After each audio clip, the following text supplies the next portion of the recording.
నాకు మామూలు ఉన్నాయి, నాకున్నాయి.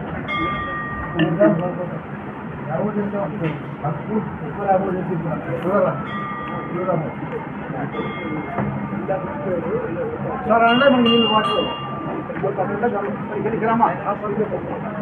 చూడే అన్న చూడు కూల్ వాటర్ ఇవన్నీ ప్యాక్ క్యాన్లు గ్లాస్ తీసుకెళ్ళా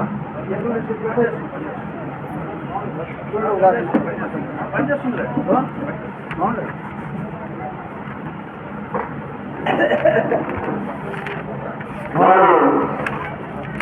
ప్రేమతో 7 సంవత్సరాల కింద మనం ఇద్దరు ఉపన్యాసం జరిపించున్నాం కాబట్టి ఇంత ప్రేమతో వాళ్ళు వాళ్ళ అవకాశం అని చెప్తే వాళ్ళ ఆహ్వానించినాం.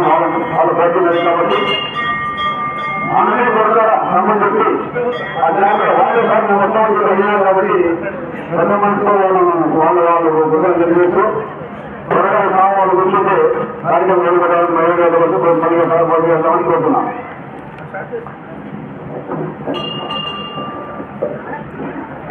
మాన్యులు శ్రీ రంగకర్త సుధారాజు గారు విశ్వ సంబంధంలో వచ్చి చెప్పకుండా మాట్లాడుకుంటున్నాం.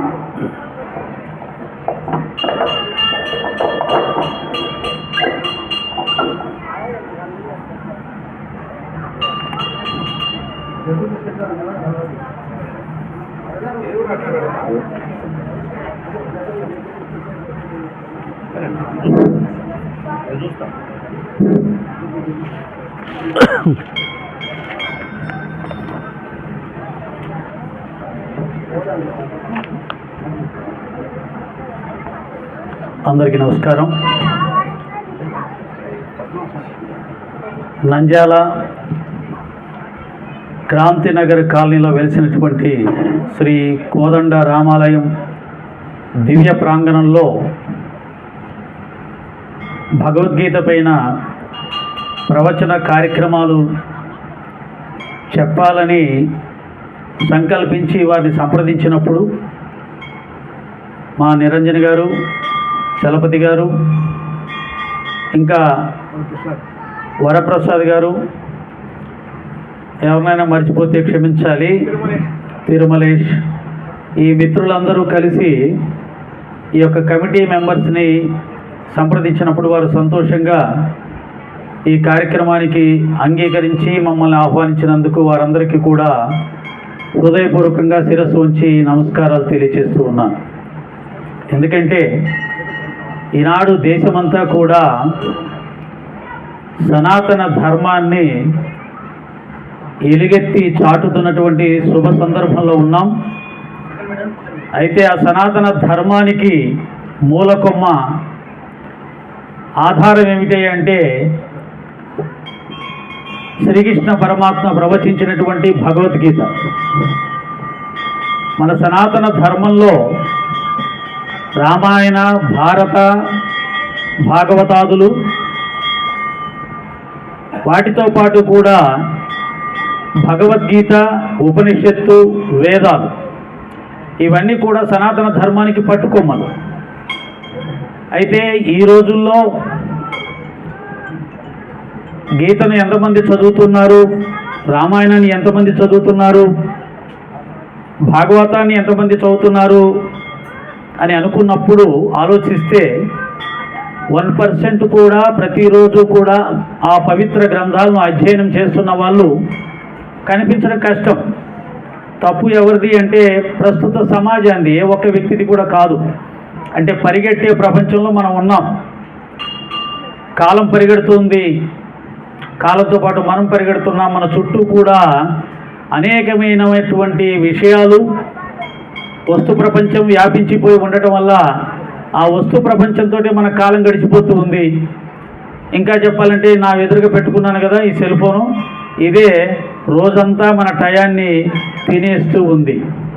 కాబట్టి ఆధ్యాత్మిక గ్రంథ పఠనం కానీ ఆధ్యాత్మిక కార్యక్రమంలో పాల్గొనడం కానీ అరుదుగా దొరికే అదృష్టం. పోయిన సంవత్సరం ఇక్కడ ఈ కార్యక్రమాన్ని ఏర్పాటు చేసినప్పుడు మనం రామాయణం చెప్పుకున్నాం. ఈ కాలనీవాసులు చూపించినటువంటి ఉత్సాహం, ఆదరణ ఇవన్నీ కూడా మమ్మల్ని అందరినీ కూడా చాలా ఆనందపరిచాయి, మంత్రముగ్ధులు చేశాయి. అప్పుడు ఇక్కడ నా వేదిక పక్కన నా పక్కనే ఉన్నటువంటి ప్రెసిడెంట్ గారు చెప్పారు, రాబోయే శ్రీరామనవమికి మీరు తప్పకుండా రావాలి. రామాయణాన్ని ఇంత గొప్పగా మేము ఎప్పుడూ కూడా వినలేదు, మాకు చాలా ఆనందంగా ఉంది, శ్రీరామనవమికి మీరు తప్పకుండా రావాలి అని వారు ఆహ్వానించడం జరిగింది. అయితే ఆ తర్వాత వారి దగ్గర నుంచి మాకు ఆహ్వానం రాలేదు, మేము వారిని సంప్రదించలేదు. కారణాలు ఏమిటయ్యా అంటే భగవంతుడికి తెలియాలి. ఇక్కడ మధ్యలో భగవంతుడి కారణం ఒక్కడే కారణం అనుకుందాం, దానికి మేమనో మీరనో కాదు, భగవంతుడు కారణం. కాబట్టి ఆ భగవంతుడు అప్పుడప్పుడు అలా చమత్కారాలు చేస్తూ ఉంటాడు, మన మధ్యలో దూరి అప్పుడప్పుడు ఇబ్బంది పెడుతూ ఉంటాడు.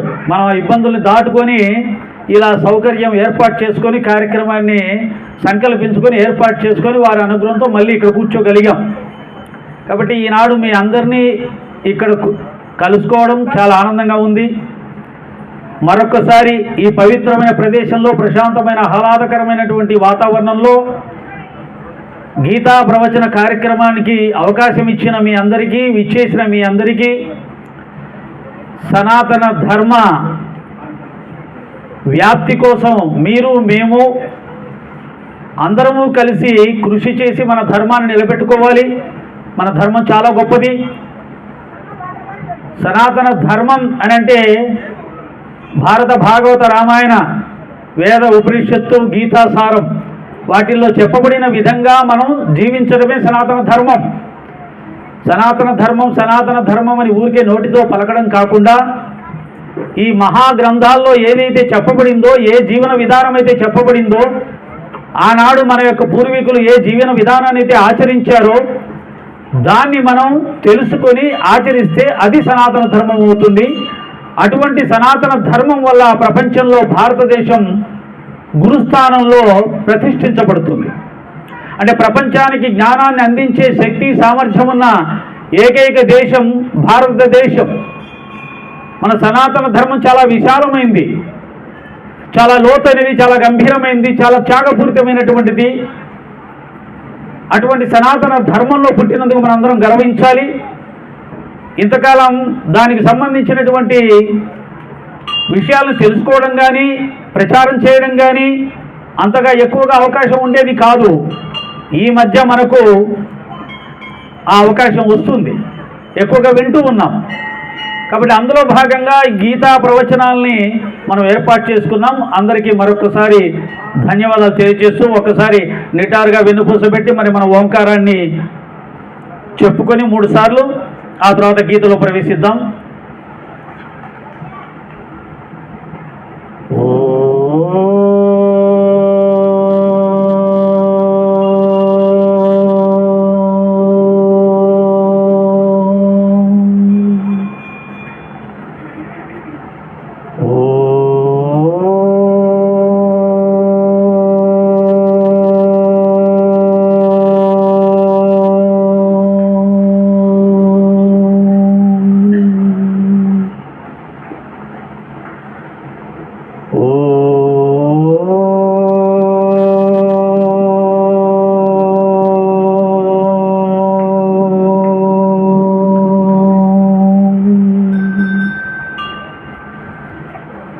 ఓం శ్రీ సాయిరామ్. నా గురుదేవుడి అనుగ్రహం వలన నేను చదివిన చదువు చాలా చిన్న చదువే అయినా చెప్పుకోవడానికి ఇబ్బంది ఉంది, ఇంటర్మీడియటే చదివాను నేను. సాయినాథుడి అనుగ్రహం వల్ల భగవద్గీత, భారత భాగవత రామాయణ గ్రంథాలను శ్రద్ధాభక్తులతో పఠించి మీలాంటి పెద్దల ముందు, విజ్ఞుల ముందు, మహాత్ముల ముందు కూర్చొని ప్రవచించే ధైర్య స్థైర్యాల్ని అనుగ్రహించినటువంటి శ్రీ సచ్చిదానంద సమర్థ సద్గురు సాయిబాబా వారి దివ్య పదపద్మములకు నమస్కరిస్తూ ప్రార్థనతో నేను ఈ కార్యక్రమంలో ప్రవేశిస్తాను. వక్రతుండ మహాకాయ కోటి సూర్య సమప్రభా నిర్విఘ్నం కురు మే దేవ సర్వకార్యేషు సర్వదా. యా కుందేందు తుషారహార ధవళ యా శుభ్రవస్త్రావృత యా వీణావరదండ మండితకరా యా శ్వేత పద్మాసనా యా బ్రహ్మాచ్యుత శంకర ప్రభృతిభిర్దేవై సదా వందితా సా మాం పాతు సరస్వతీ భగవతీ నిశేషజాడ్యాపః నిశేషజాడ్యాపః.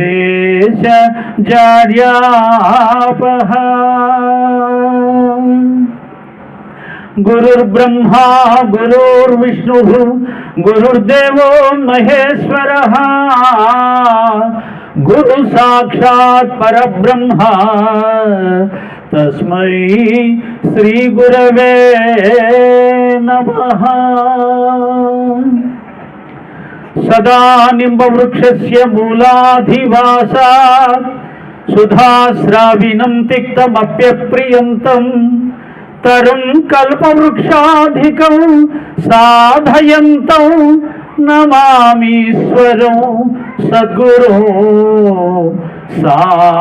సాయినాథం. ఆపదామపహర్తారం దాతారం సర్వసంపదాం లోకాభిరామం శ్రీరామం భూయో భూయో నమామ్యహం. రామాయ రామభద్రాయ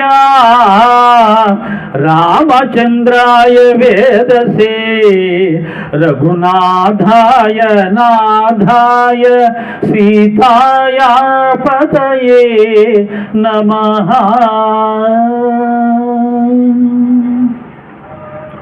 అతులిత బలధామం స్వర్ణశైలాభదేహం ధనుజవన కృశానం జ్ఞానినామగ్రగణ్యం సకల గుణ నిధానం వానరానామధీశం రఘుపతి ప్రియ భక్తం వాతజాతం నమామి. వసుదేవసుతం కంసచానూరమర్ధనం దేవకీ పరమానందం కృష్ణం వందే జగద్గురు. కస్తూరీ తిలకం లలాట పలకే వక్షస్థలే కౌస్తుభం నాసాగ్రే నవమౌక్తికం करतले वेणु करे कंकणं सर्वांगे हरिचंदनं च कलयं कंठे च मुक्तावली गोपस्त्री परिवेष्टितो विजयते गोपाल चूड़ामणि विजयते गोपाल चूड़ामणि। जय श्री कृष्ण परब्रह्म की जय, श्री कृष्ण परमात्मा की जय, श्री कृष्ण परब्रह्म की। భగవద్బంధులారా, భగవద్గీత ఈ భూమి మీద ఈ ప్రపంచంలో భగవంతుడి చేత చెప్పబడిన జ్ఞానం ఏదైనా ఉంది అంటే అది ఒక్క భగవద్గీత మాత్రమే. మిగతావన్నీ కూడా మహాత్ములు, సిద్ధపురుషులు, గురువులు వారు దర్శించినవి, వారు ఊహించినవి, వారి అనుభవాల నుంచి వ్రాయబడిన గ్రంథాలైతే స్వయంగా భగవంతుడు చెప్పినటువంటి శాస్త్రం, జ్ఞానం, గీత అది భగవద్గీత. కనుకనే ఒక్క గీతాశాస్త్రానికి మాత్రమే భగవద్గీత అని చెప్పబడింది. మిగతా దేనికి కూడా అటువంటి విశిష్టమైనటువంటి దాన్ని ప్రయోగించి చెప్పలేదు. భగవద్గీత భగవంతుని చేత చెప్పబడింది కాబట్టి భగవద్గీత. గీత అంటే ఆలాపన, రాగం, సంకీర్తన అని చెప్పవచ్చు. అంటే ఆయన గీతను ఆలపించాడు, అంటే మామూలుగా చెప్పలేదు. చాలా రాగయుక్తంగా, అద్భుతంగా, గంభీరంగా, భావయుక్తంగా కూడా వారు గీతను ఆలపించారు. అలాగే దాన్ని మరొక రకంగా చెప్పాలి అంటే భగవద్గీత యొక్క ప్రభావం ఎలా ఉంటుంది అంటే బ్రహ్మ రాసినటువంటి మన తలరాతను కూడా, అంటే మన గీతలను కూడా అది మార్చగలదు. బ్రహ్మ రాసినటువంటి తలరాతను కూడా అది మార్చగలదు. ఎవరైతే గీతను అధ్యయనం చేస్తారో, పారాయణం చేస్తారో వారు ఆ విధమైనటువంటి అద్భుతమైనటువంటి ప్రయోజనాన్ని కూడా పొందగలరు అని చెప్పి స్వయంగా గీతాచార్యుడు చెప్పడం జరిగింది. గీత యొక్క ప్రాధాన్యతను నేను ఒక్కసారి మీకు వివరిస్తాను. అంటే నాకు ఇక్కడ మైకులు కనుక కార్డ్లెస్ మైకులు ఉంటే మిమ్మల్ని ప్రశ్నించి మీ ద్వారా మీకు దానికి సంబంధించిన జ్ఞానం ఎంతవరకు ఉందో తెలుసుకునే ప్రయత్నం చేద్దాం అనుకుని నేను ఈ స్క్రిప్ట్ తయారు చేశాను. కానీ ఇక్కడ అటువంటి మైక్ సిస్టమ్ లేదు కాబట్టి, కార్డ్లెస్ మైకులు లేవు కాబట్టి నేనే మీకు చెప్పుకుంటూ చదువుకుంటూ వెళ్తాను. ఒకసారి దాన్ని వినండి. భగవద్గీత చెప్పిన వారు శ్రీకృష్ణ పరమాత్మ, భగవద్గీతను వ్రాసిన వారు వేదవ్యాసుడు. భగవద్గీతను వ్రాసిన వారు వేదవ్యాసుడు. భగవద్గీతను విన్నవారు అర్జునుడు. ఇంకా ఇద్దరు ఉన్నారు, చెప్పండి. సంజయుడు. ఆయన 4వ ఆయన కూడా తీసుకొచ్చాడు. జెండాపైకి ఎప్పుడు 3వ ఆయన కావాలి. 3వ ఆయన ధృతరాష్ట్రుడు అండి. అర్జునుడు, సంజయుడు, ధృతరాష్ట్రుడు, జెండాపైకి ఎప్పుడు ఆంజనేయ స్వామి. చప్పట్లు కొట్టండి ఆయనకి. అంటే నేను కూడా ఆయన్ని వదిలేశా, గుర్తుపట్ల. ఆయన భక్తుడు, బాగా మంచి భక్తుడు ఆయన. నేను కూడా భక్తునే కానీ అంత కాదు. మొండెం లేని ఏది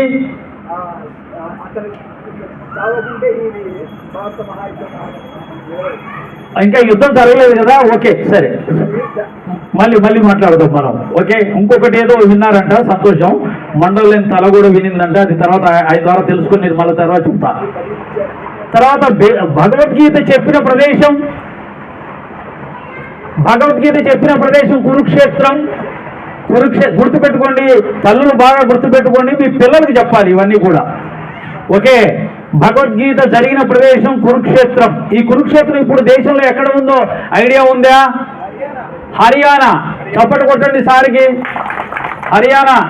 ఆయన బాగా అధ్యయనం చేస్తూ ఉన్నారు భగవద్గీతని కానీ, ఆధ్యాత్మిక ధర్మాన్ని కానీ, లేకపోతే చెప్పడం కష్టం. భారత యుద్ధంలో ఎన్ని అక్షౌహిణుల సైన్యం పాల్గొంది? 18 అక్షౌహిణుల సైన్యం పాల్గొంది. చప్పటి కొట్టండి స్వామికి. 18 అక్షౌహిణులు. ఒక అక్షౌహిణి అంటే ఎంత?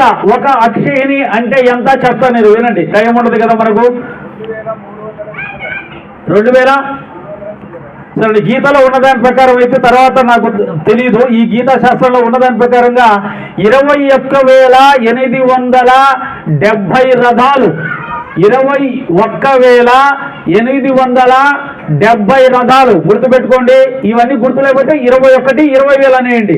అంటే 21,870 రథాలు, 21,870 ఏనుగులు. ఎక్కడ కూడా మనం భారతదేశం అంతా మొత్తం తిప్పికుంటే కానీ మనం 20,000 ఏనుగులు చూడలేం.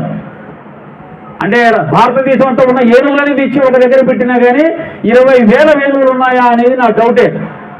అలా అన్ని ఏనుగులు, అన్ని రథాలు, 65,610 గుర్రాలు. 65,610 గుర్రాలు, 1,09,350 పదాతి దళాలంటే సైన్యం. ఇవన్నీ కలిపితే ఒక అక్షౌహిణి. అటువంటివి 18 అక్షౌహిణుల సైన్యం పాల్గొంది. అంటే మొత్తం పాల్గొన్న సంఖ్య చెప్తాను వినండి. 39,36,600 సైన్యం పాల్గొన్నారు. అంటే దాదాపుగా 40 లక్షల మంది. అంటే ఇది ఒక ప్రపంచ యుద్ధం. ఆ రోజుల్లో కురుక్షేత్ర యుద్ధం అంటే ప్రపంచ యుద్ధం జరిగింది. ఎప్పుడైనా ప్రపంచ యుద్ధం జరిగింది అంటే సర్వనాశనం జరిగి కొత్త జనరేషన్ పుట్టుకొస్తుంది. అంటే కొత్త యుగం స్టార్ట్ అవుతుంది ఒక రకంగా. అంటే ప్రపంచ వినాశనం ఎప్పుడు చేస్తాడా అంటే కొత్త యుగాన్ని స్టార్ట్ చేయడానికి ముందు ఈ యొక్క భూభారాన్ని భరించలేనప్పుడు, ఇప్పుడున్న మనుషులంతా కూడా పనికిరారు, ఇక వీళ్ళు ధర్మ మార్గంలో నడవరు, కాబట్టి వీళ్ళందరినీ సంహరించి నేను కొత్త ప్రపంచాన్ని మళ్ళీ చిగురింప చేస్తాను అని భగవంతుడు సంకల్పించినప్పుడు ఇటువంటి ప్రపంచ యుద్ధాలు జరుగుతున్నాయి. ఇప్పుడు మినీ ప్రపంచ యుద్ధం జరుగుతుంది కదా, మనం అందరూ చూస్తూ ఉన్నాం. అది ఎటు పరిణమిస్తుందో మనకు తెలియదు. కాబట్టి భారత యుద్ధంలో మొత్తం 40 లక్షల మంది పాల్గొన్నారమ్మా. దీంట్లో కౌరవుల వైపు 11 అక్షవినుల సైన్యం ఉంటే పాండవుల వైపు 7 అక్షవినుల సైన్యం పాల్గొంది. కౌరవుల వైపు 24,05,700 మంది సైనికులు పాల్గొన్నారు. పాండవుల వైపు 15,30,900 సైన్యం పాల్గొన్నారు. అంటే దాదాపుగా కౌరవుల వైపు 10 లక్షల మంది సైన్యం ఎక్కువగా ఉన్నారు. 10 లక్షల మంది సైన్యం కౌరవుల వైపు ఎక్కువ ఉన్నారు, పాండవుల వైపు తక్కువగా ఉన్నారు. యుద్ధం ఎన్ని రోజులు జరిగింది? 18 రోజులు యుద్ధం జరిగింది. చప్పట్లు కొట్టండి. 18 రోజులు యుద్ధం జరిగింది. ఈ యుద్ధంలో భీష్ముడు 10 రోజులు కౌరవ సేనాధిపత్యాన్ని వహించాడు. భీష్ముడు 10 రోజులు సైన్యాధ్యక్షుడిగా పనిచేశాడు. గుర్తుపెట్టుకోండి, వీలైన వాళ్ళు, ముఖ్యంగా ఇది ఆడవాళ్ళు గుర్తుపెట్టుకుంటారు, గుర్తుపెట్టుకొని పిల్లలకి చెప్పాలి. మగవాళ్ళలో కూడా ఆ గుర్తుపెట్టుకునే లక్షణాలు ఉన్న వాళ్ళు ధన్యవాదాలు. భీష్ముడు 10 రోజులు సైన్యాధ్యక్షుడైతే ద్రోణాచార్యులు 5 రోజులు సైన్యాధ్యక్షుడిగా పనిచేశాడు. ద్రోణాచార్యులు 5 రోజులు సైన్యాధ్యక్షుడిగా పనిచేశాడు. కర్ణుడు 2 రోజులు సైన్యాధ్యక్షుడిగా పనిచేశాడు. కర్ణుడు 2 రోజులే. శల్యుడు అర్ధ రోజు మాత్రమే సైన్యాధ్యక్షుడిగా పనిచేశాడు. చూడండి, కౌరవుల వైపు భీష్ముడు, ద్రోణాచార్యుడు, కర్ణుడు, శల్యుడు 4 సైన్యాధ్యక్షులుగా మారిపోయారు. పాండవుల వైపు మాత్రం ధృష్టద్యుమ్నుడు అనే సైన్యాధ్యక్షుడు 18 రోజులు అతనే సైన్యాధ్యక్షుడిగా పనిచేశాడు. ఇది ఎలా సాధ్యమైందయ్యా? ఆ పక్కన ఉన్న మహావీరులందరూ కూడా చనిపోయారు. ఇటు పక్క మాత్రం ఎవరూ చనిపోలేదు 18 రోజుల వరకు కూడా. అది కృష్ణ పరమాత్మ వల్ల మాత్రమే సాధ్యమైంది. పాండవుల వైపు ఉన్న మహాశక్తి ఏమిటి అంటే ఒక్క శ్రీకృష్ణ పరమాత్మ అనే శక్తి.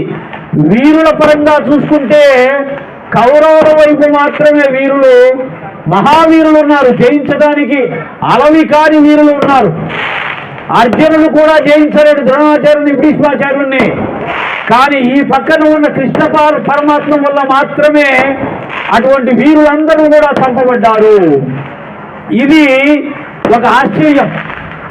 18 రోజులు యుద్ధం జరిగితే కౌరవుల వైపు ఉన్నటువంటి భీష్మ, ద్రోణ, కర్ణ, శల్యుడు 4 సైన్యాధ్యక్షులు మారిపోతే పాండవుల వైపు మాత్రం ఒక్కరే చివరి వరకు సైన్యాధ్యక్షుడిగా ఉండటం అనేది ఒక గొప్ప విషయం. దాన్ని మనం ఆలోచించాలి. దానికి కారణం ఏమిటి అంటే పరమాత్మ ఆ వైపు ఉన్నాడు. రెండోది ధర్మం ఆ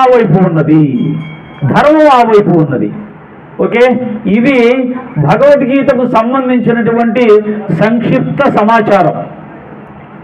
ఇక నాకు ఇచ్చిన సబ్జెక్టు విశ్వరూప సందర్శన యోగం. ఇది చాలా అద్భుతమైనదే. కానీ మనం గీత మొదటిసారి ప్రవచనం చేసుకుంటూ డైరెక్ట్గా విశ్వరూప సందర్శనలోకి నేను వెళ్ళలేను కాబట్టి నన్ను క్షమించమని కోరుతూ, మొదట గీతా ప్రభావం, గీత యొక్క గొప్పతనం ఏమిటి, దీన్ని భగవంతుడు స్వయంగా చెప్పాడు. గీతాసారమిదం శాస్త్రం సర్వశాస్త్రము సునిశ్చితం యత్ర స్థితం బ్రహ్మజ్ఞానం వేదశాస్త్ర సునిశ్చితం. గీతాసారముకు ఈ శాస్త్రము సమస్త శాస్త్రముల ద్వారా చక్కగా నిశ్చయింపబడిన సిద్ధాంతములు కలిగి ఉన్నది. దాని యందు వేదశాస్త్ర సునిశ్చితముకు బ్రహ్మజ్ఞానం విరాజమానమై ఉన్నది. ఈ గీతాశాస్త్రంలో ఏమేముంది అంటున్నారంటే సకల శాస్త్రాల్లో ఉన్నటువంటి జ్ఞానమంతా కూడా ఈ గీతా శాస్త్రంలోనే ఉంది. అంతేకాదు సుమా, వేదాలలో ఉన్నటువంటి బ్రహ్మజ్ఞానం కూడా ఈ గీతా శాస్త్రంలో చెప్పబడి ఉంది. అదేవిధంగా ఇదం శాస్త్రం మయా ప్రోక్తం గుహ్యమేదార్థ దర్పణం యః పఠేత్ ప్రయతో భూత్వా సగచ్చేద్ విష్ణు శాశ్వతం. నాచే చెప్పబడిన ఈ గీతా శాస్త్రము రహస్యములకు వేదార్థములను అద్దము వలె ప్రతిబింబింప చేయుచున్నది. ఎవడు ప్రయత్నపూర్వకముగా దీన్ని పఠించునో అతడు శాశ్వతముకు విష్ణు పదవిని పొందును.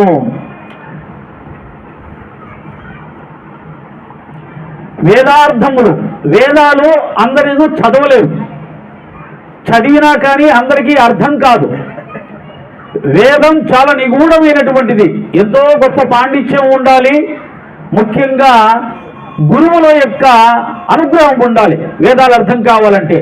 నేను ఎక్కడో మనం చదివాను, 4 వేదాలు కూడా పరిపూర్ణంగా అధ్యయనం చేసి అర్థం చేసుకోవాలంటే 40 సంవత్సరాలు పడుతుందంట. ఒక్కొక్క శాస్త్రాన్ని, ఒక్కొక్క వేదాన్ని 12 సంవత్సరాలు అధ్యయనం చేస్తారంట. ఆ విధంగా 40 సంవత్సరాలు పడుతుంది. ఎవరు చదువుతున్నారు 12 సంవత్సరాల పాటు వేదాలని? కానీ దురదృష్టం ఏంటంటే వేదాలు అనగానే ఈ రోజుల్లో మాత్రం అందరూ మేము వేదాలు చదివేశాం, వేదాల విషయంలో మన ఇద్దరం కూడా వాదించుకున్నారా, నీకెంత తెలుసు నాకెంత తెలుసు అని పిలిచే వాళ్ళు ఎక్కువ మంది అయ్యారు. కాబట్టి ఇది కాదు. నిజానికి వేదాలు 4 శాస్త్రాలు అధ్యయనం చేయాలి క్షుణ్ణంగా అంటే 40 సంవత్సరాలు పడుతుంది అనే విషయాన్ని మహాత్ములు మనకు చెప్తూ ఉన్నారు. అటువంటి వేదశాస్త్రంలో ఉన్నటువంటి నిగూఢమైనటువంటి జ్ఞానాన్ని ఈ యొక్క భగవద్గీత పారాయణం వల్ల స్పష్టంగా చాలా సులభంగా అందరికీ అర్థమవుతుంది. అది ఈ గీతా శాస్త్రం యొక్క గొప్పతనము. కనుక గీత చదివితే వేదం చదవాల్సిన అవసరం లేకుండానే వేదాలలో ఉన్నటువంటి సమస్తమైనటువంటి జ్ఞానాన్ని అర్థం చేసుకునే అవకాశం ఉంటుంది మిత్రులారా. అందుకని గీతాధ్యయనం తప్పకుండా ప్రతి ఒక్క భారతీయుడు చెయ్యాలి. ఏతత్ పుణ్యం పాపహరం ధన్యం దుఃఖ ప్రణాశనం పఠతాం శృణ్వతాం వాపి విష్ణోర్మహాత్యముత్తమము. విష్ణువు యొక్క ఈ ఉత్తమ మహాత్యము చదువు వారి యొక్క వినువారి యొక్క పుణ్యమును అభివృద్ధి చేయనదియు, పాపము హరింపజేయనదియు, ధన్యమైనదియు, దుఃఖము లెస్సగా నశింపజేయనది అయి ఉన్నది. విష్ణువు చేత చెప్పబడినటువంటి గీతా మహాత్యము చదువు వారి యొక్క వినువారి యొక్క పుణ్యాన్ని పెంచుతుంది, పాపాన్ని హరించి వేస్తుంది, సర్వ దుఃఖాన్ని నివారిస్తుంది. బాగా గుర్తుపెట్టుకోండి.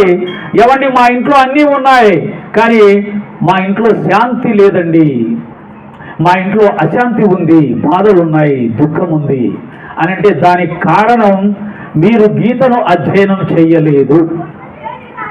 గీతను కనుక మీరు అధ్యయనం చేసి ఉంటే, పారాయణం చేసి ఉంటే, దాంట్లో ఉన్న జ్ఞానాన్ని కనుక మీరు అర్థం చేసుకొని ఉంటే దుఃఖం అనేది కలలో కూడా మీ దరి చేరదు. ఇది సత్యం. కాబట్టి మీ ఇంట్లో ఏదైనా బాధ దుఃఖం ఉందంటే మీ తప్పు, నా తప్పే తప్ప ఎవరి తప్పు కాదు.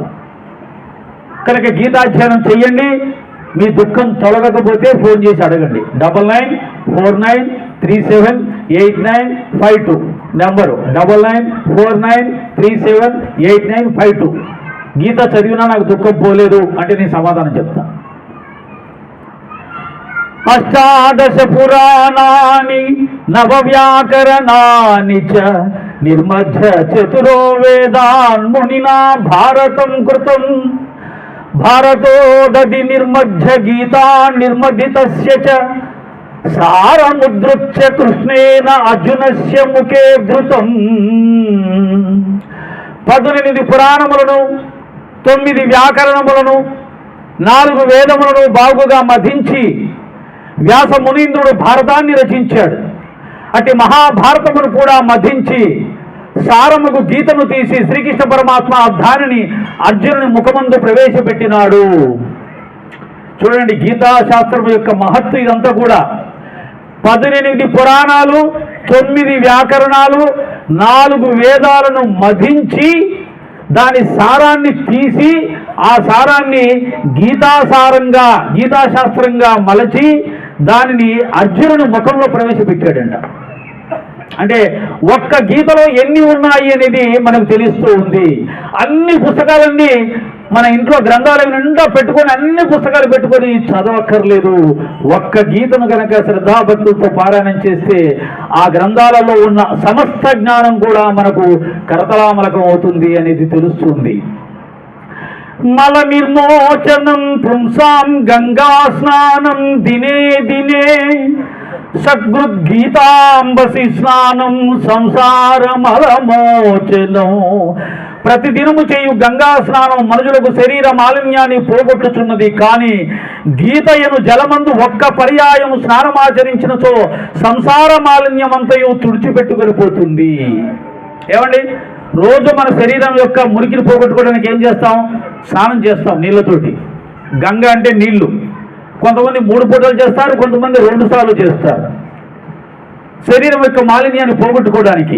కానీ మనస్సు యొక్క మాలిన్యం పోవాలంటే గీత తప్ప వేరే మార్గమే లేదు. మనస్సు యొక్క మాలిన్యాన్ని పోగొట్టుకోవడం అన్నిటికంటే ముఖ్యం. శరీర మాలిన్యం పోకపోయినా నష్టం లేదు, అది మనకు మాత్రమే నష్టం కలిగిస్తుంది, అనారోగ్యాన్ని ఇస్తుంది. కనుక మనస్సు మాత్రం మాలిన్యంతో ఉంటే, మనసు మాలిన్యం అంటే ఏమిటి? కామ, క్రోధ, లోభ, మోహ, మద, మత్సరం అనే దుర్గుణాలు ప్రతి మనిషిలో చూడండి. కామం, కోరికలు, అది కావాలి, ఇది కావాలి. క్రోధ, కోపం, చిన్నదని కోపం, పెద్దదని కోపం, ఒక మాట అంటే కోపం, అనకపోతే కోపం, పని జరిగితే కోపం, జరగకపోతే కోపం, బాగుంటే కోపం, బాగలేకపోతే కోపం, ఇస్తే కోపం, ఇవ్వకపోతే కోపం, అన్ని కోపాలే. మన జీవితం అంతా కోపాలే కదా, వాటితోటి నడుస్తూ ఉంటుంది సంసారం. క్రోధం, లోభం, అంతా నాకే కావాలి, అంతా నాకే కావాలి. ఈ అంతా నాకే కావాలని మనల్ని పాపాలు చేయడానికి పురిగొలుపుతూ ఉంటుంది. అంతా నాకే, వాడిని కొట్టు, వాడిని చంపు, ద్రోహం చేయి, మోసం చేయి, ఏదైనా చేయి, లాభం రావాలి. ఇది స్వార్థం. కామ, క్రోధ, లోభ, మోహం. నా భార్య, నా పిల్లలు, వీళ్ళు బాగుండాలి, వీళ్ళ కోసం 10 తరాలకు సరిపడ సంపాదించాలి, దానికోసం ఎంత మోసం చేసినా పర్వాలేదు. మోహం. ఆ మోహం కోసం ఎన్ని అబద్ధాలైనా ఆడతాం, ఎన్ని తప్పులైనా చేస్తాం. భార్య మీద మోహంతో తల్లిదండ్రులు వదిలేస్తాం, భర్త మీద మోహంతో తల్లిదండ్రులు వదిలేస్తారు. అంటే ముసలు అయిపోయాక నచ్చరు. నేను కూడా ముసలి అవుతున్నా కదా, సమస్య, భయం వేస్తుంది. ముసలి అయిపోతే నచ్చరు. ఎందుకంటే ముసలి వాళ్ళు బాగుండే వాళ్ళని ఇంట్లో పెట్టుకుంటాం, బాగోలేని వాళ్ళు బయటికి ఇంటేస్తాం. కాబట్టి ఈ యొక్క మోహం కారణంగా కూడా అనేకమైన అధర్మ కార్యాలు చేస్తూ ఉంటాం, ధర్మాన్ని వదిలేస్తూ ఉంటాం. కాబట్టి ఈ మోహాన్ని కూడా మనం వదిలేయాలి. కామ, క్రోధ, లోభ, మోహ, మదం, అహంకారం. నేను డబ్బున్నవాడిని, నేను పెద్ద పదవిలో ఉన్నాను, నాకు ధనం ఉంది, నాకు బలం ఉంది, నేను పెద్ద కులం, వాడు చిన్న కులం, నాది ఆ మతం, వాడిది ఈ మతం. ఇలా మదం, మత్సరం, ఈర్ష్య. వాడు ఎదిగిపోతున్నాడు, వాడు బాగుపడుతున్నాడు, మొన్నటిదాకా నాకంటే కింద ఉండేవాడు, ఇప్పుడు నాకంటే గొప్పవాడైపోయాడు అని ఎదుటివాడిని చూసి ఈర్ష్యపడ్డం. ఇవి ప్రతి మనిషిలో అంతో కొంతో ఉంటాయి.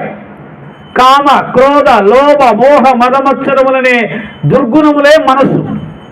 ఆ మనస్సును పవిత్రపరచాలంటే గీతాధ్యాయనం తప్ప వేరొక మార్గం లేదు అని చెప్పి భగవానుడు చెప్తూ ఉన్నాడు. ఇది సత్యం. కనుక మనలో ఉన్న గుణాలే మన దుఃఖానికి కారణం, మన అశాంతికి కారణం, మన సమాజంలో మనం భ్రష్టుపట్టడానికి కారణం, పాపాలకు కారణం ఇవే. ఆ గుణాలు సరిచేయబడాలి అంటే, మనం పవిత్రపరచాలి అంటే, మంచి మార్గంలో నడవాలంటే గీతాశాస్త్రాన్ని తప్పకుండా అధ్యయనం చేసి తీరాలి. ఇది గీత యొక్క గొప్పతనం. నేను మొత్తం గీత యొక్క గొప్పతనం చెప్పుకుంటూ పోతే భగవద్గీత చెప్పలేని తర్వాత అడుగుతారు. కాబట్టి నేను అక్కడ వదిలేస్తున్నాను. ఇది గీత యొక్క గొప్పతనం. కాబట్టి ఖచ్చితంగా గీతాశాస్త్రాన్ని అధ్యయనం చెయ్యండి. భగవద్గీతని కొనకపోతే కొని ఇంట్లో పెట్టండి. ఇంట్లో పెట్టడం అంటే గూట్లో పెట్టవాకండి, పూజ గదిలో పెట్టుకోండి. రోజు ఒక అధ్యాయమైనా చదవండి. కనీసం గీతలో చెప్పబడింది ఏమిటి అంటే ఒక శ్లోకమైనా చదవండి, లేదా శ్లోకంలో ఒక పదాన్నైనా చదవండి అన్నాడు. ఒక పదాన్నైనా చదవండి, అది తప్పకుండా మిమ్మల్ని ఉద్ధరిస్తుంది. చెప్పిన వాళ్ళు ఎవరు? శ్రీకృష్ణ పరమాత్మ. చాలాసార్లు విని ఉంటాం ఈ విషయం, వందల వేల సార్లు విని ఉంటాం.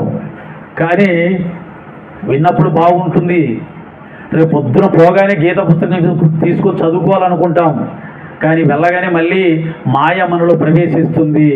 రోజు మనం ఏం చేస్తామో అదే చేస్తాము తప్ప కొత్తగా ఒక మంచి అలవాటు చేసుకోవడం అంత సులభం కాదు.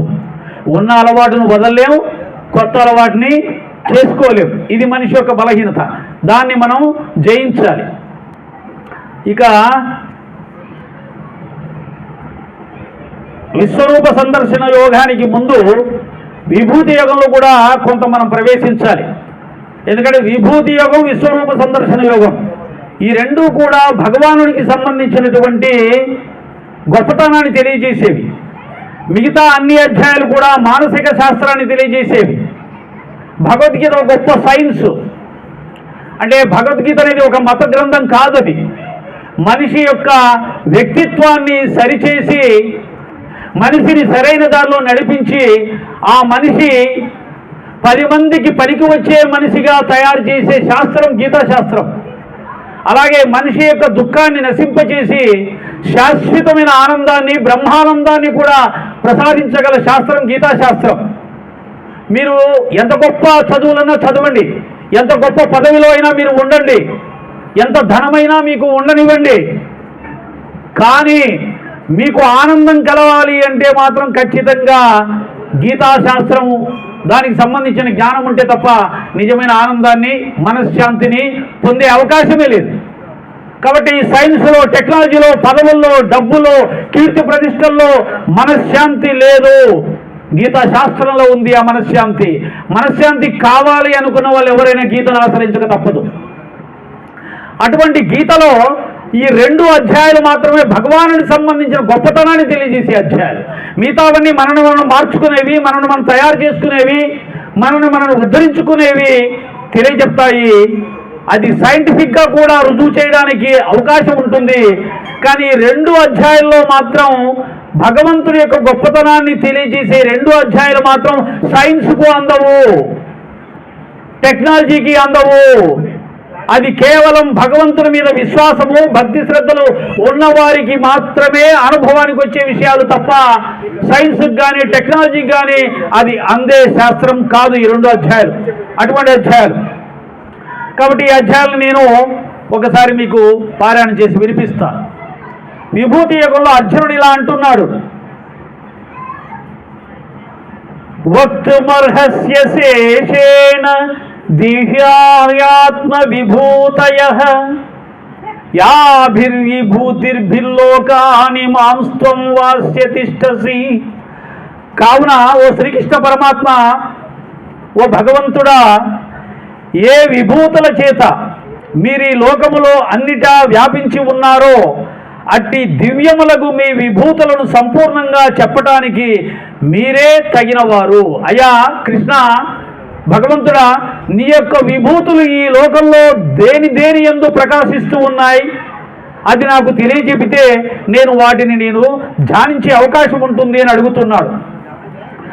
కథం నిజామహం యోగిం స్వాం సదా పరిచింతయన్ కేషు కేషు భావేషు చించోసి భగవన్మయ. యోగీశ్వరేశ్వర, నేను ఎల్లప్పుడూ ఏ ప్రకారముగా ధ్యానించుచు మిమ్ము తెలుసుకొనగలను? భగవంతుడా, ఏ వస్తువులందు మిమ్ము నేను ధ్యానించవలను అని అర్జునుడు శ్రీకృష్ణ పరమాత్మను ప్రార్థిస్తూ ఉన్నాడు. విస్తరేణాత్మనో యోగం విభూతించ జనార్దన భూయ కదయ తృప్తిర్హి శృణ్వతో నాస్తి మే మృతం. కృష్ణ, మీ యొక్క యోగ మహిమను, జగల్లీలా విభూతులను సవిస్తరముగా మరల తెలియచేయండి.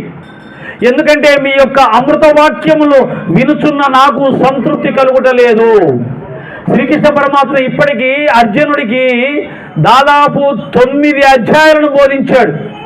9 అధ్యాయాలను బోధించిన తర్వాత కూడా అర్జునుడు ఏమంటున్నాడు అంటే, అయ్యా కృష్ణ, నువ్వు చెబుతూ ఉంటే ఇంకా వినాలనిపిస్తుందయ్యా, నాకు తనివి తీరట్లేదు, కాబట్టి ఇంకా నాకు నీ యొక్క విభూతులు ఏ ఏ విధంగా వ్యాపించి ఉన్నాయో తెలియజేస్తే నేను వాటిని ధ్యానించుకుంటాను. అంటే ఆధ్యాత్మికమందు ప్రీతి కలిగినటువంటి వారు, భగవంతుని యందు ప్రీతి కలిగినటువంటి వారు, వారి యొక్క మానసిక స్థితి ఎలా ఉంటుందంటే భగవంతుని గురించి చెబుతూ ఉంటే ఇంకా వినాలి ఇంకా వినాలి అని మీలాగా ఇలా శ్రద్ధాభక్తులతో మౌనంగా కూర్చొని ఉంటారు. ఒకసారి మీ అందరికి మీరే చప్పట్లు కొట్టుకోండి. మీకు అర్థం కాకుండా నేను ఇంత గోలగోలగా చెప్తున్నా కానీ ఎంత శ్రద్ధగా వింటున్నారు మీరందరూ కూడా. కాబట్టి అది భగవంతుని యందు శ్రద్ధకు నిదర్శనం అని చెప్తున్నాడు శ్రీకృష్ణ పరమాత్మ యందు అర్జునుడు స్వామి. భగవానుడు అంటున్నాడు, హంతతే కదయిష్యామి దివ్యాహాత్మ విభూతయః ప్రాధాన్యత కురు శ్రేష్ఠ నాస్తంతో విస్తరస్యమే.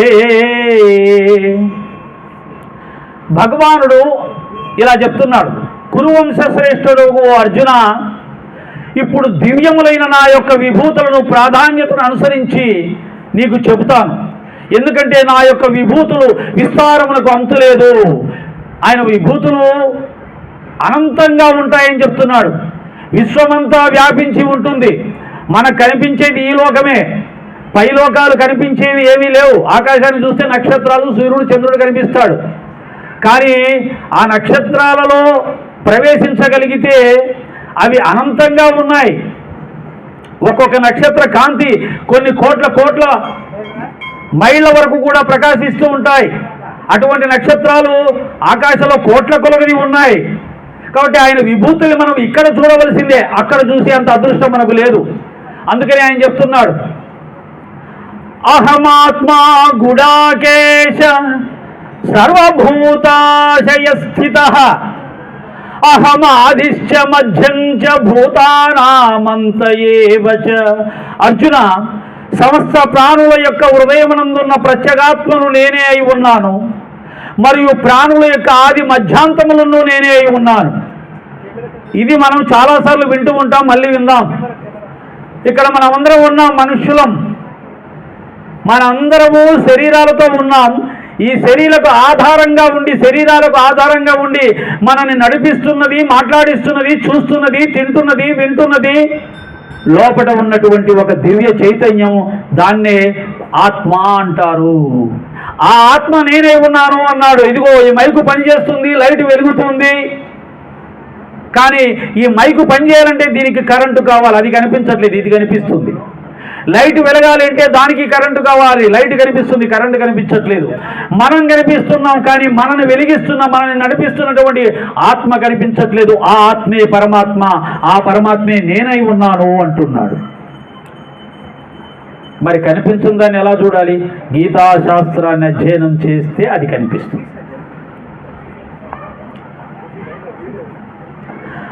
ఆదిత్యానామహం విష్ణోర్జ్యోతిషాం రవిరంశుమాన్ మరీచిర్మరుతాస్మి నక్షత్రానామహం శశి.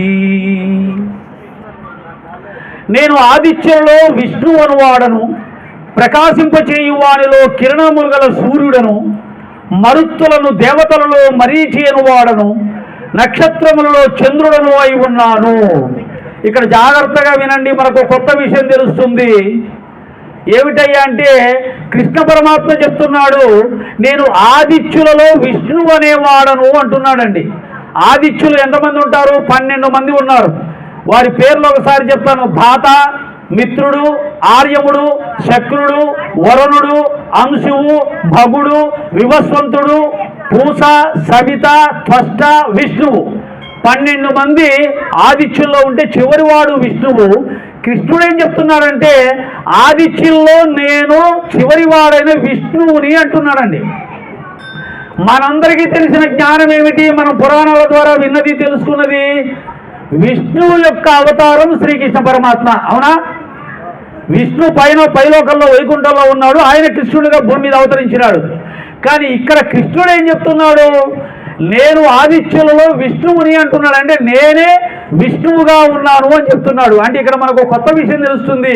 విష్ణువు కృష్ణుడు అయ్యాడా, కృష్ణుడు విష్ణువు అయ్యాడా? అంటే కృష్ణుడు ఏం చెప్తున్నాడంటే నేను ఆదిత్యుల్లో 12వ వాడని విష్ణువుని అంటున్నాడు కృష్ణుడు.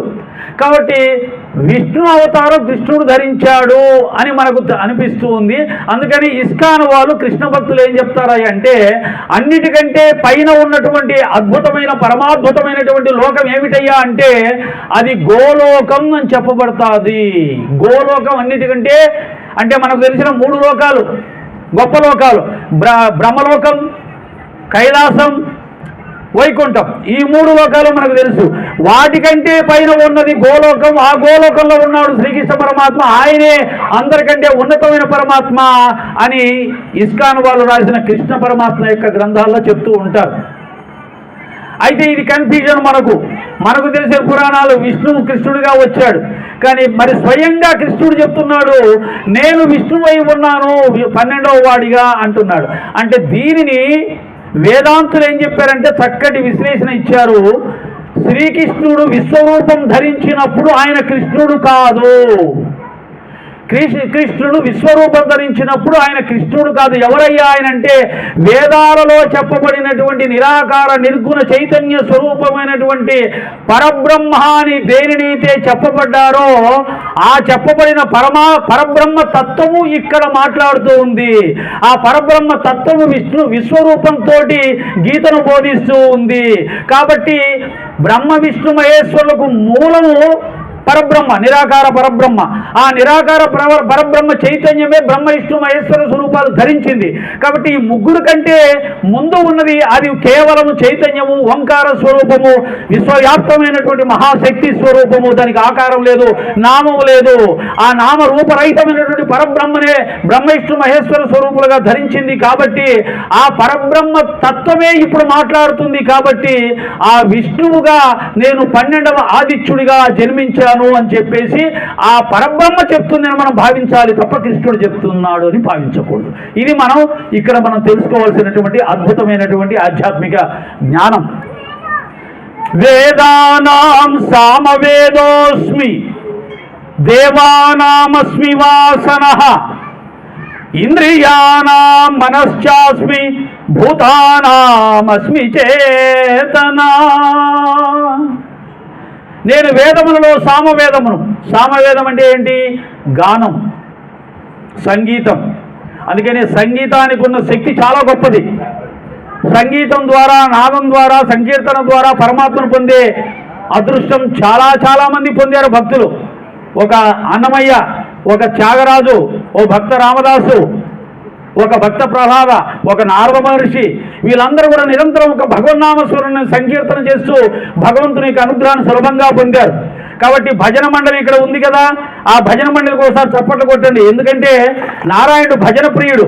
ఎక్కడ భగవంతుని సంకీర్తన జరుగుతుందో, భజన జరుగుతుందో, మేళ తాళాలతో, మృదంగ వాద్యాలతో భగవన్ నామ సంకీర్తనని తమను తాము మర్చిపోయి ఎవరైతే సంకీర్తన చేస్తూ ఉంటారో అక్కడ భగవంతుడు ఆనందంతో ఉంటాడు అని స్వయంగా శ్రీకృష్ణ పరమాత్మ నారాయణుడు చెప్పడం జరిగింది. కాబట్టి భగవంతుడు సంగీతానికి వశ్యుడవుతాడు. అందరూ కూడా ఖచ్చితంగా ఆ యొక్క సంకీర్తన సాధన చేయాలి. నవవిధ భక్తుల్లో శ్రవణం, మననం, కీర్తనం అని 3వ దాన్ని సాధనగా చెప్పడం జరిగింది. నువ్వు భక్తులు అయితే ఖచ్చితంగా నీకు సంకీర్తన వచ్చి తీరాలి. నువ్వు భక్తురాలు అయితే ఖచ్చితంగా భగవంతుడి గురించి నువ్వు పాడడం రావాలి. ఇంతకుముందుకు చెప్పాను, మళ్ళీ చెప్తున్నాను. నా గొంతు బాగుండదు, నాకు పాడడం రాదు, ఇవన్నీ అక్కర్లేదు. నీ గొంతు బాగుండవు, నువ్వు పాడడం ఇవన్నీ భగవంతుడికి అక్కర్లా. మనుషులు కోరుతారు అవన్నీ కూడా. బాగా పాడితే బాగా పాడారంటాడు, బాగా పాడకపోతే పాడవాకర బాబు అంటారు. కానీ భగవంతుడు అలా కాదు. శ్రద్ధాభక్తులతో, ప్రేమతో నువ్వు పాడితే అతను చాలా ఆనందిస్తాడు, నిన్ను అనుగ్రహిస్తాడు. కాబట్టి భక్తులు, భక్తురాలు ఎవరైనా సరే భగవంతుని సంకీర్తన చేయడం, సాధన చెయ్యాలి. ఈ సత్సంగం ద్వారా మీరు అది నేర్చుకోవాలి. ఖచ్చితంగా మీరు దాన్ని ఆచరించాలి. రుద్రాణాం శంకరశ్చాస్మి విత్తేశో యక్షరక్షసాం వసూనాం పావకశ్చాస్మి మేరు శిఖరినామహం. నేను రుద్రులలో శంకరుడను వాడను, యక్షులలో రాక్షసులలో కుబేరుడను, వసువులలో అగ్ని, పర్వతములలో మేరువులు అయి ఉన్నాను.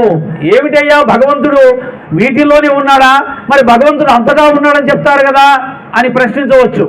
దీనికి ఒక్కటే, అంతటా పరమాత్మ ఉన్న మాత్రం సత్యమే. కానీ ఆ పరమాత్మ కొన్ని వాటి ద్వారా, కొంతమంది ద్వారా బయటికి ఎక్కువగా వ్యక్తమవుతూ ఉంటాడు.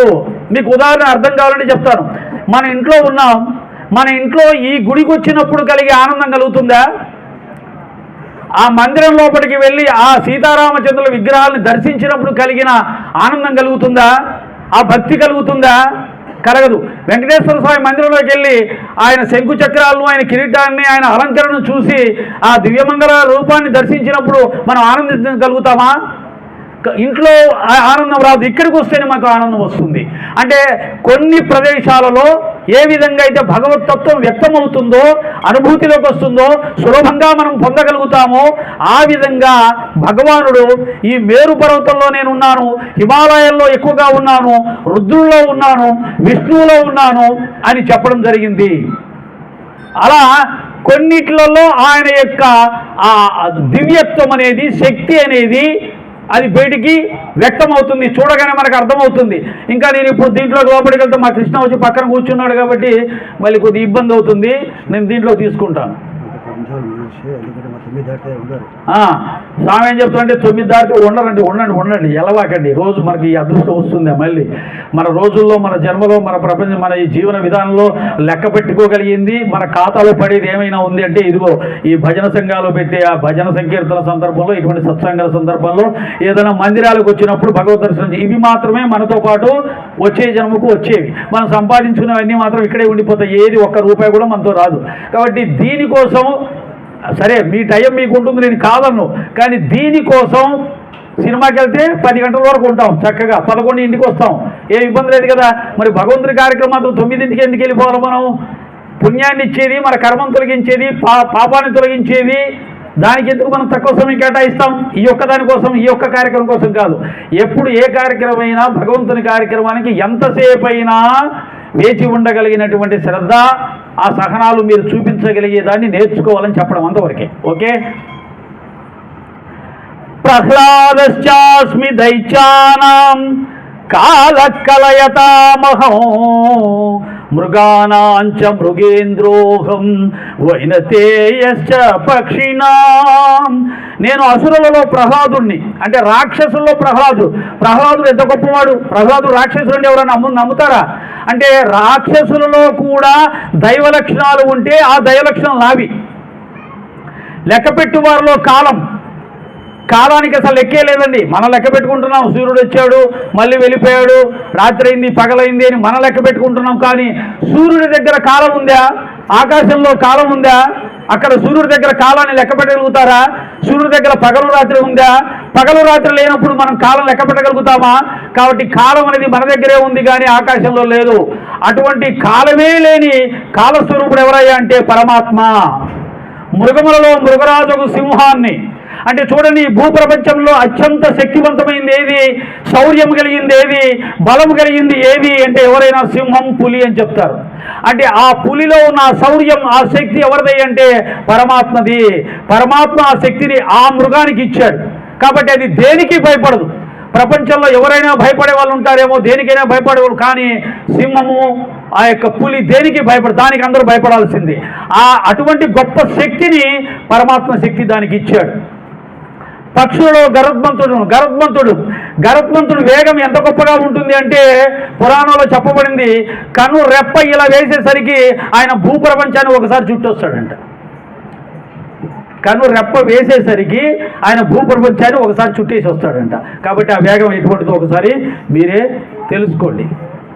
ఇక ఇది ఆయన యొక్క విభూతులను గురించి తెలియజెప్పినటువంటి విషయము. మరి విశ్వరూప సందర్శన యోగం అన్నారు కదా, ఒక పద్యం చదివి వినిపిస్తాను.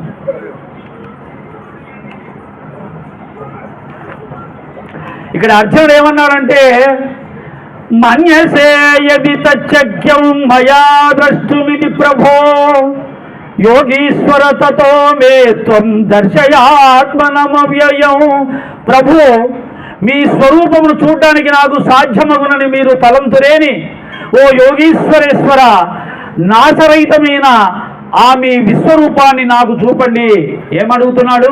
మీ విశ్వరూపాన్ని చూడడానికి నాకు అర్హత ఉంది అని మీరు భావిస్తే నాకు చూపించండి అంటున్నాడు. అంటే భగవంతుణ్ణి కానీ గురువు కానీ అడిగేటప్పుడు ఎలా అడగాలో మనకు ఈ యొక్క ఆ అర్జునుడు అడిగిన విధానం, అంటే నాకు అర్హత ఉందంటే చూపించవయ్యా అని అంటున్నాడు అర్జునుడు. ఎవరు అర్జునుడు?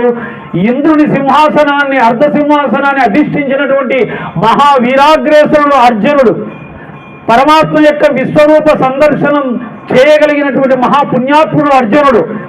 అటువంటి అర్జునుడే నాకు అర్హత ఉందా అని అడుగుతున్నాడండి. కానీ ఇప్పుడు నాస్తికులు ఏం చేస్తారు తెలుసా? భగవంతుడు ఉన్నాడంటున్నారు, ఎక్కడున్నాడో చూపించండి చూపించండి. అదే జేబులో పెట్టుకున్న పెన్న భగవంతుడు చూపించాలంటే, కిరాణా షాపులో ఉన్న వస్తువ భగవంతుని చూపించాలంటే. కాబట్టి భగవంతుణ్ణి చూడడానికి ముందు అర్హత కావాలి అనేది మనకు తెలుస్తుంది. అప్పుడు భగవంతుడు ఆయనకి విశ్వరూప సందర్శనాన్ని చూపిస్తున్నాడు. 1-2 శ్లోకాలతో ముగిస్తాను. 7 గంటలకు మొదలు పెట్టుకున్నాం మనం, అందుకనే ఒక అర్ధ గంట టైం పోయింది మంది. మీరందరూ 6:30కి వచ్చారనుకోండి, చక్కగా అంతా వినే అవకాశం ఉంటుంది. ప్రతి చోట ఇబ్బంది ఉంటుంది. ఓకే. అనేక వస్త్రనయనం, అనేకాద్భుత దర్శనం, అనేక దివ్యాభరణం, దివ్యానేకో జటాయుధం, దివ్యమాల్యాంబరధరం, దివ్యగంధానులేపనం, సర్వాశ్చర్యమయం దేవమనంతం విశ్వతోముఖం.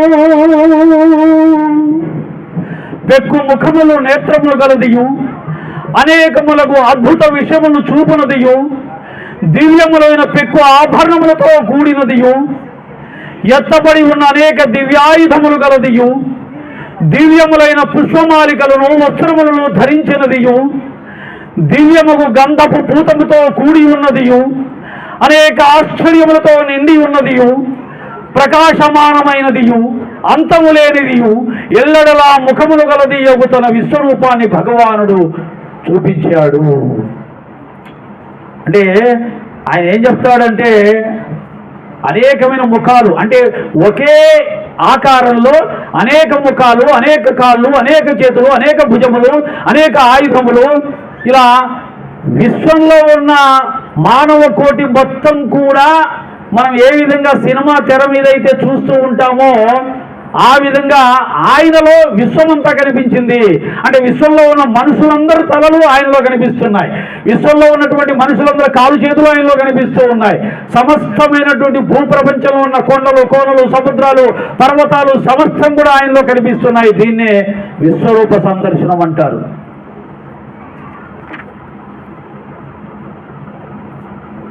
ఆ విశ్వరూపాన్ని చూసినటువంటి అర్జునుడు భయకంపితుడైపోయాడు. ఈ విశ్వరూపం సత్యం సత్యం సత్యం అనడానికి మీకు ఉదాహరణ చెప్తాను. హిరోషిమా, నాగసాకి అనే జపాను నగరాల మీద అమెరికా వాడు అణుబాంబు వేసినప్పుడు ఆ అణుబాంబులోంచి ఒక గొప్ప కాంతి, అంటే మంటలు, ఇప్పుడు ఇరాన్ వాళ్ళ మీద బాంబులు వేస్తుంటే చూస్తున్నాం కదా, అటువంటి అణుబాంబు పడ్డ వెంటనే వచ్చినటువంటి ఆ కాంతి ఎంత గొప్పగా ఉంది అంటే కళ్ళు మిరుమిట్లు కొనుకుతూ 1000 సూర్యులు ఒక్క చోట ప్రకటమైతే ఎంత ప్రకాశవంతంగా ఉంటుందో కళ్ళతో చూడలేనంత ఆ ప్రకాశాన్ని అక్కడ ఉన్న వాళ్ళు చూశారంట. అందుకనే ఆ బాంబు పడ్డ ప్రదేశంలో ఒక శిలాఫలకం పెట్టి దాని మీద భగవద్గీత ఈ శ్లోకాన్ని కూడా దాని మీద రచించారంట. చూడండి, మన యొక్క భారతదేశానికి సంబంధించిన భగవద్గీతలో చెప్పబడినటువంటి పరమాత్మకు సంబంధించిన విశ్వరూప సందర్శన యోగంలో చెప్పబడిన పరమాత్మ యొక్క దివ్య తేజస్సు కాంతిని వర్ణించబడినటువంటి ఆ శ్లోకము అణుబాంబు పడ్డప్పుడు ఎంత కాంతి వచ్చిందో అంత కాంతిగా ఉంది అని చెప్పి ప్రపంచం అంగీకరించి మన యొక్క గీతా శ్లోకాన్ని అక్కడ రచించారని మనకు తెలుస్తుంది. అది గీత యొక్క గొప్పతనం. అది చూసిన తర్వాత అర్జునుడు అన్నాడు, పశ్యామి దేవాస్తవ దేవదేహే సర్వాస్తథా భూత విశేష సంఘాన్ బ్రహ్మానమీశం కమలాసనస్థః ఋషీశ్చ సర్వాసురగాంశ దివ్యా. అర్జునుడు అంటున్నాడు, దేవా, మీ శరీరమందు సమస్త దేవతలను, అట్లే చరాచర ప్రాణికోట్ల సమూహములను, కమలాసుడైన సృష్టికర్తకు బ్రహ్మదేవుని, సమస్త ఋషులను, దివ్యములకు సర్పములు కూడా చూస్తూ ఉన్నాను అని చెప్పి అన్నాడు. ఆ తర్వాత అన్నాడు, అయ్యా నేను ఈ యొక్క రూపాన్ని చూసి భరించలేకపోతున్నాను, భయం వేస్తుంది నాకు, కాబట్టి మీరు వెంటనే ఈ రూపాన్ని ఉపసంహరించి సాధారణమైన రూపంలోకి రండి అన్నాడు. కిరీటినం గదినం చక్రణం చ తేజో రాశిం సర్వతో దీప్తిమంతం పశ్యామి త్వాం దుర్నిరీక్షం సమంత దీప్తానలాక జ్యోతిమ ప్రమేయం. మిమ్ము ఎల్లడలను కిరీటము గలవానిగను, గదను ధరించిన వానిగను, చక్రమును పూరిన వానిగను, కాంతిపుంజముగను, అంతటను ప్రకాశిస్తున్న వారిగను, జ్వలించు అగ్ని సూర్యుల వంటి కాంతి గల వారిగను, అపరిచ్ఛిన్నులుగాను చూస్తూ ఉన్నాను అని చెప్పి ఆయన్ని తిరిగి మామూలు రూపంలోకి రమ్మని ప్రార్థన చేశాడు. ఆ విధంగా శ్రీకృష్ణ పరమాత్మ మామూలు రూపంలోకి వచ్చాడు. వచ్చిన తర్వాత అప్పుడు విశ్వరూపం అంతం ముగిసింది. ఈ యొక్క విశ్వరూప సందర్శనం అయిపోయిన తర్వాత కృష్ణ భగవానుడు ఒక మాట అంటాడు, అర్జున, ఈ యొక్క విశ్వరూపాన్ని దర్శించాలని దేవతలు కూడా తపస్సు చేస్తూ ఉంటారు, కానీ ఇంతవరకు ఈ విశ్వరూపాన్ని ఈ ప్రపంచంలో చూసిన వాడివి నువ్వు ఒక్కడివి మాత్రమే అని చెప్పి చెప్పడం జరిగింది. అటువంటి అద్భుతమైనటువంటి విశ్వరూప సందర్శనాన్ని పొందినటువంటి భాగ్యవంతుడు అర్జునుడు. ఆ తర్వాత మిగతా ఇద్దరు, అతను చెప్పినటువంటి ఆంజనేయ స్వామి వారు. ఇప్పుడు మీతో పాటు నేను ఇక్కడ ఉన్నటువంటి సమస్తం కూడా ఆ పరమాత్మ యొక్క విశ్వరూప దర్శనాన్ని మనం పొందాం, తరించాం. ఆ భాగ్యాన్ని ద్వాపర యుగంలో కలిగినటువంటి ఆ భాగ్యాన్ని ఈ యుగంలో కూర్చొని ఆ యుగానికి వెళ్ళి ఆ పరమాత్మ యొక్క విశ్వరూపాన్ని మనం దర్శించాం. ఈ అవకాశాన్ని, ఈ భాగ్యాన్ని మనకు ప్రసాదించిన ఈ కోదండ రామాలయ కమిటీ వారికి మరొకసారి ధన్యవాదాలు తెలియజేస్తూ మీ అందరి దగ్గర నేను సెలవు పుచ్చుకుంటాను. ఓం శ్రీ సాయిరామ్. జై శ్రీరామ్, జై శ్రీరామ్, జై శ్రీరామ్, జై శ్రీకృష్ణ, జై శ్రీకృష్ణ, జై వీరాంజనేయ, జై వీరాంజనేయ.